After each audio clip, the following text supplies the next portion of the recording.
എന്റെ നമസ്കാരം. ശിഷ്ടാമൂലം സർവവിദ്യാനാം ശിഷ്ടാമൂലം യശസ്സുഖം. എല്ലാ വിദ്യകളുടെയും അടിസ്ഥാനവും യശസ്സിനും സുഖത്തിനും കാരണമാകുന്ന അച്ചടക്കത്തെക്കുറിച്ചും അതിന് പൂരകമായ ജീവിത വിജയത്തെക്കുറിച്ചുമാണ് ഞാൻ ഇന്നിവിടെ പറയാൻ പോകുന്നത്. അച്ചടക്കവും ജീവിത വിജയവും. എന്താണ് അച്ചടക്കം? ആരോഗ്യപൂർണമായ അധികാരത്തിന്റെ സർഗാത്മകമായ ഒരു പ്രവൃത്തിയാണ് അച്ചടക്കം. നമ്മുടെ വ്യക്തിത്വങ്ങളുടെ സുഗമമായ വികാസത്തിന് അച്ചടക്കം അനിവാര്യമാണ്. അത് ബാഹ്യമായ ക്രമം മാത്രമല്ല, ഉള്ളിൽ നിന്നുണ്ടാകേണ്ട സ്വയം നിയന്ത്രണം കൂടിയാണെന്ന് നമ്മൾ അറിയണം. ആത്മനിയന്ത്രണം കൂടാതെ നമുക്കൊരു ചെറിയ വിജയം പോലും നേടാൻ കഴിയില്ല.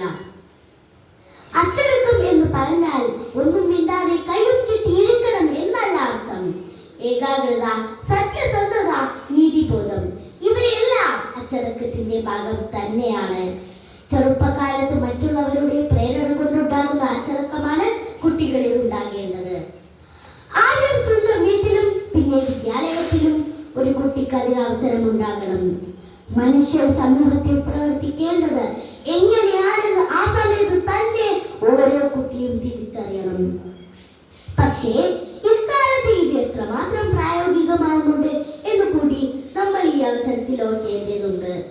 ഇന്ന് അച്ചടക്കം കൂടുകയും അക്രമവാസന കൂടുകയുമല്ലേ ചെയ്യുന്നത്.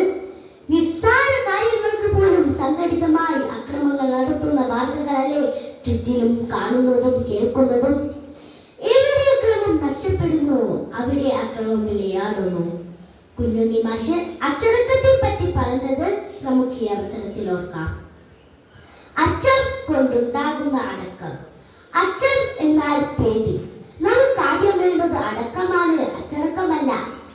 ഒരു കാര്യം മറ്റൊരാളുടെ നിർബന്ധം മൂലം ചെയ്യാതിരുന്നാൽ അത് അച്ചടക്കം. അതേ കാര്യം നമുക്ക് സ്വയം തോന്നി നാം അതിൽ നിന്ന് വിട്ടുനിൽക്കുന്നത് സ്വയം അച്ചടക്കം. ഇതാണ് നമുക്ക് വേണ്ടത്. ഇതാണ് നമ്മൾ ശീലിക്കേണ്ടത്. നന്ദി.